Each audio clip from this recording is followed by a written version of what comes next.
Alright, my name is Slidedrum, and I love co-op horde shooters. For almost a decade now, I've been looking for a game that takes the classic CoD Zombies formula and rebuilds it without all the nonsense tied to actually being a Call of Duty game. I've seen quite a few games try, and some of them are even really good, notably Skur Ritual. But so far, none of them have really replicated what made the original mode so special, at least in my eyes. Every few months, I go out of my way to look for new co-op shooters that I haven't heard of yet. And the other day, when I was browsing the Steam Next Fest, I found a game I can't believe I didn't know about already. It's called Blood Reaver.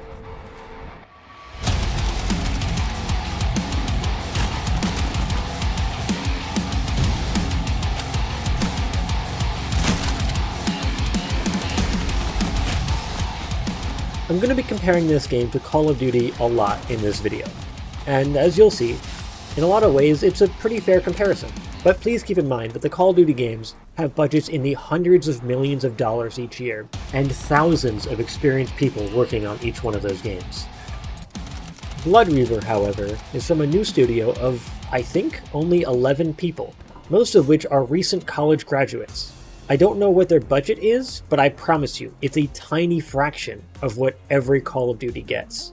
The game is also still in active development, not the, quote, beta, that comes out too much before launch, like you see to try to promote the new Call of Duties. So while this is still a game asking for your hard-earned money, and you should always expect high-quality products for your money, keep these facts in mind when comparing the game to Call of Duty, one of the largest franchises in the world.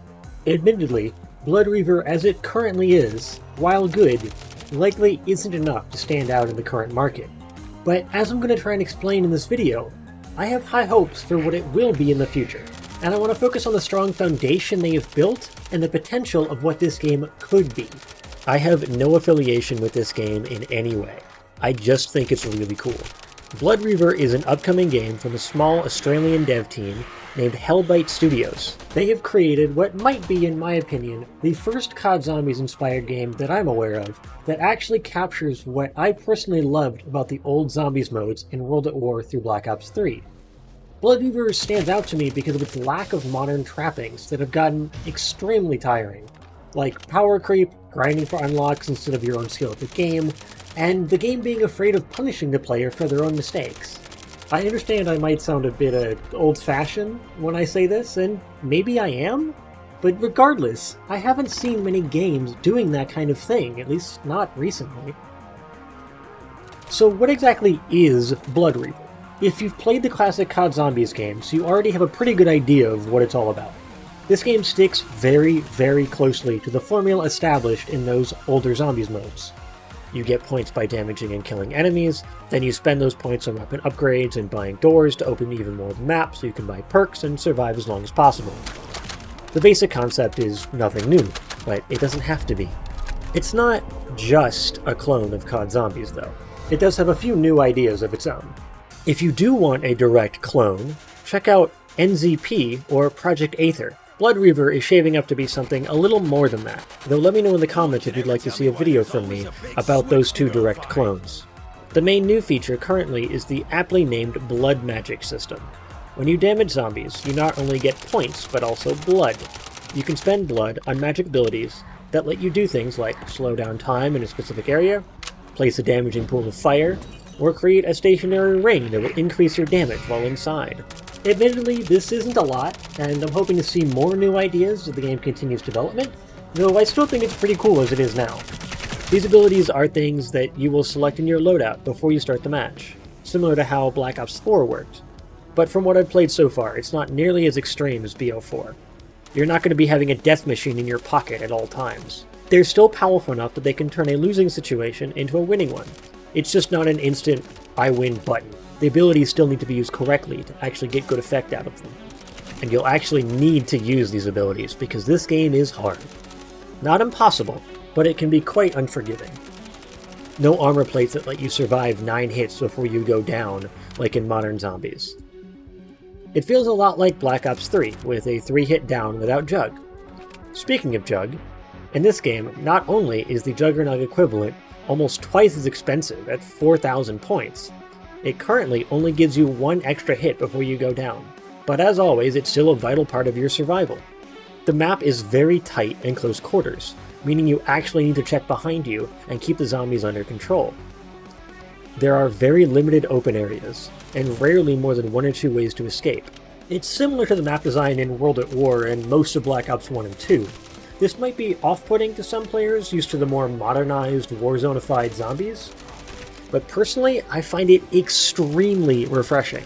I am so happy to be back to a point where survival actually feels earned. Like the older CoD Zombies modes, Blood Reaver can be punishing, especially when you're a new player.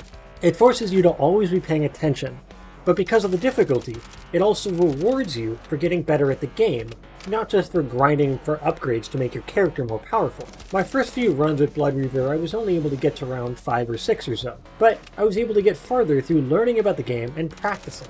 In my opinion, that's always going to be more satisfying than improving because of pure stat upgrades. Compared to modern zombies, where even without upgrades, I was able to get to round 30 on the apparently stripped down farm survival map in Black Ops 7 on my first ever time playing the mode. While you do have abilities to help you here, your survival is almost entirely tied to your skill at managing the horde. This is something personally I have been really missing in the recent games. When I finished the campaign for Call of Duty World at War in 2008, like many, I was unknowingly dropped into Nacht der Untoten. Ever since, I have been hooked on that style of game. I had never seen anything like it before at the time. The mode has changed and grown a lot over the years, but for me personally, I enjoyed it the most up until Black Ops 3. After that, the mode saw some major changes that drift away from what I fell in love with in World at War. I'm mostly talking about the changes made in Cold War and beyond. I actually liked Black Ops 4 Zombies, but that's a different discussion entirely. While I can go back, and often do go back to these older titles, and especially custom maps made by the community, I've still been hoping to see a new standalone game take this style of gameplay. As I mentioned before, there are other projects looking to serve that niche, like the outright remakes, like NZP or Project Aether, and the new takes like Skur Ritual. But for me personally, I'm looking for something a bit closer to the originals.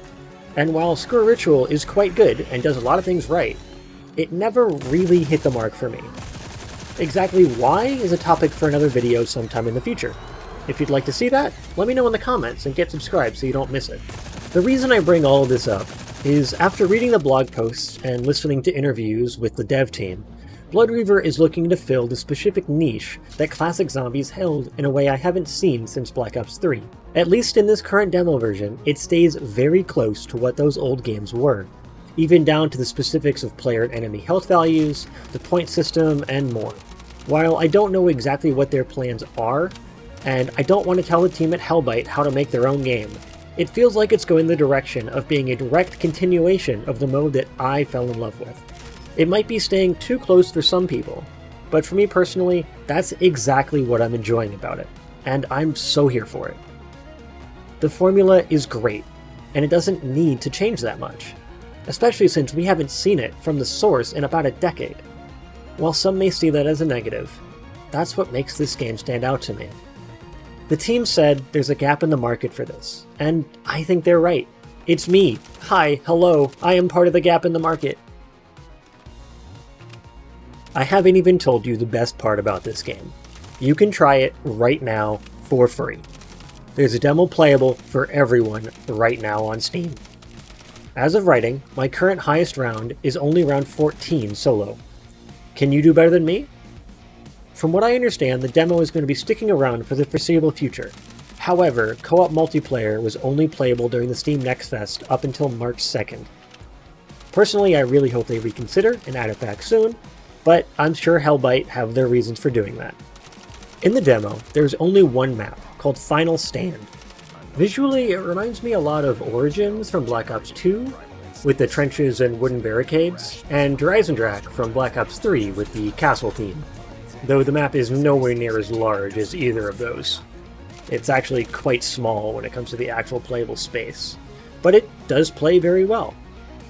And from looking at old gameplay footage, there was a different map at one point, but it's not in the current demo. Hopefully we'll see that old map come back in some form in the future. Regardless, I'm sure there are more maps planned for the full game. If you're familiar with my previous Mycopunk videos, you'll know that I like to poke around in the game files and see how things work under the hood. Currently, I'm able to do all the same stuff that I was doing with Mycopunk with Blood Reaver.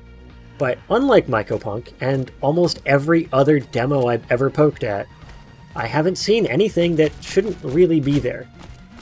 I have found a few hints to upcoming content. For example, I have a feeling that the demo level is just a small chunk of a much larger map. But what I have seen is nothing major. It's nothing that should have been removed before the release of the demo. You would be shocked to know how many demos are out there with basically, and sometimes literally, the entire game included, only locked away by a single trigger or line of code. Maybe I just haven't poked around hard enough yet, but for most games, I accidentally find something within 5 to 30 minutes. For a small new indie team, this is a very good sign. It really shows a level of quality and attention that I don't often see. But sadly, I'd be lying if I said everything about Blood Reaver was good. I have to bring up some issues with the game as it is now. I've been praising it a lot, and I think it deserves that praise, but it also deserves some criticism. I can't recommend the game without mentioning some problems. It's more than just small bugs like an occasional zombie getting stuck for a second before fixing itself. In order of severity, there's performance, lack of content, and audio. Let's talk about the biggest problem at the moment. Performance. It's bad. Like, really bad. The frame rate is not only low, but it's wildly inconsistent, and stutter is a huge problem. My computer has an RTX 4090 Ryzen 7 7950X with 32GB of DDR5 at 6000 megatransfers per second. And I'm able to power through most performance issues, but it still dips below 60 FPS pretty regularly. And lowering the settings doesn't make a big difference at all. I also had a friend try the game. He's got a RTX 3060 12GB, i7 10700, 32GB of DDR4 at 3200 megatransfers per second. Not a monster PC like mine, but still a very capable machine that should be able to handle this game with minimal issues. And they were barely able to maintain 30 FPS. This is simply not good enough. There is some good news though. The Hellbite team is already well aware of this and has it at the top of their priority list. And not only that, I don't have access to all the same tools that the dev team does, but after poking around under the hood, I'm pretty sure I have a decent idea of what's likely causing the frame rate issues. And from what I understand, it should be very fixable.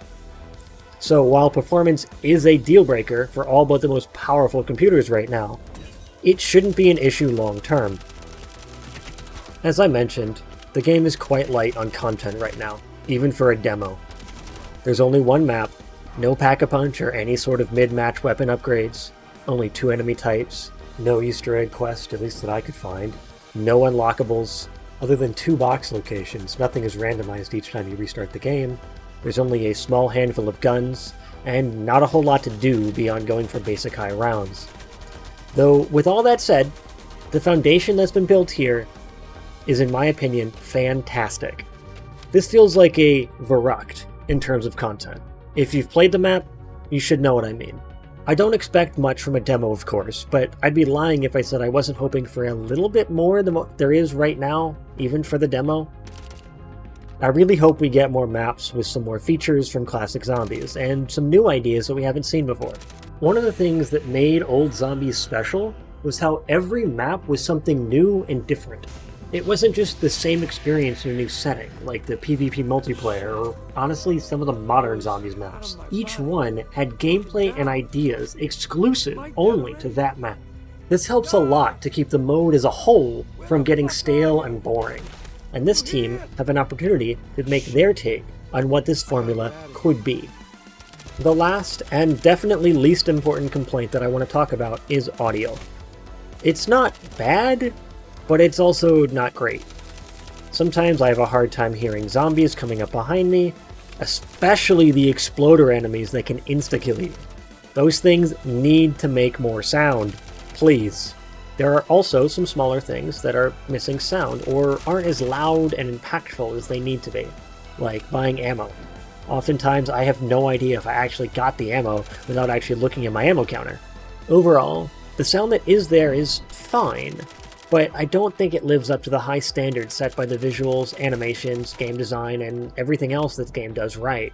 But just like performance and content, these are all very fixable things that likely won't be an issue long term. The team has already shown that they can improve on major aspects of their game. From what I understand, the original plan was for the game to launch sometime in 2025. Obviously, that didn't happen.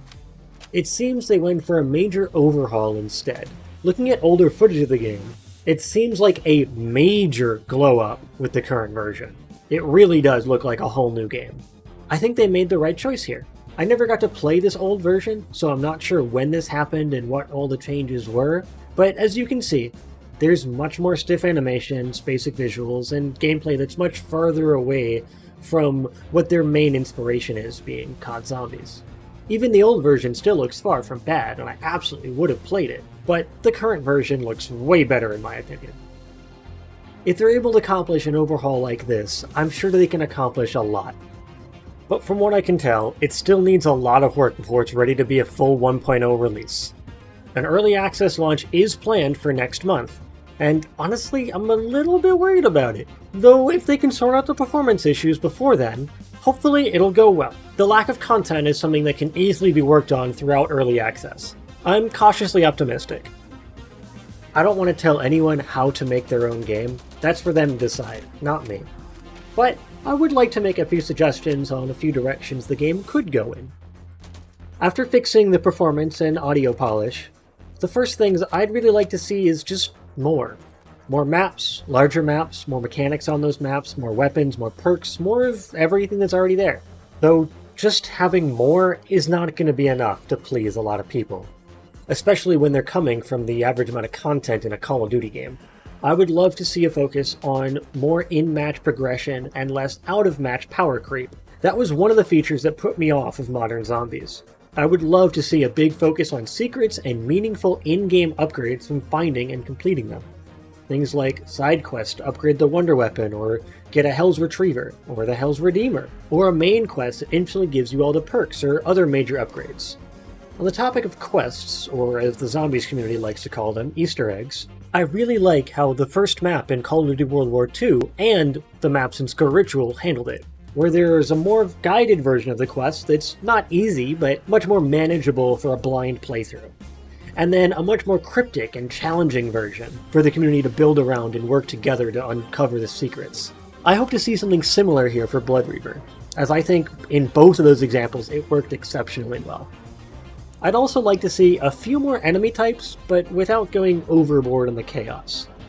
One of the things that Zombies does really well is making the Horde overwhelming, but controllable, and then throwing a wrench in the mix to throw you off, like a Panzer or a Margwa. Blood Reaver needs a bit more of that kind of thing, without going overboard on a dozen enemy types to manage all at once, like Deep Rock Galactic. While I love Deep Rock Galactic, I don't think that would work so well in this kind of experience. I don't know what's next for Blood Reaver, but from what I've seen so far, I'm pretty confident it's under good leadership and going in a good direction. The team might end up adding some of the things that I'm tired of for more modern titles, as it seems a lot of people do enjoy that kind of stuff, even if I'm not a big fan of it. At the end of the day, this is just my opinion. Obviously people like different things, and that's okay. If they do, I'll be a little bit disappointed, and we'll keep an eye out for something that's a little closer to what I personally want, and in the meantime continue with Black Ops 3 custom maps. But even if they do decide to go in a completely different direction, I'm still looking forward to following and seeing what Hell might do with Blood Reaver. It's far from a perfect game, and it honestly still needs a lot of work, but the real faults it has right now are pretty minor in my opinion. And the few that aren't, like performance and map variety, are obviously still a work in progress. The game isn't out yet after all. What do you think about Blood Reaver? Have you tried the demo? Let me know in the comments. I read all of them. I'd love to hear from you. I also did another video covering all the other co-op horde shooters in this next fest. Be sure to check that video out too. If you want to get in touch directly, feel free to join my Discord and chat with me in general. I stream on Twitch too. A link to everything is in the description down below. Thank you all for watching. I hope you enjoyed. If you want to see more Blood Reaver and co-op shooter content, please consider liking the video and subscribing to the channel. My name is Slide Drum, and I will see you all later.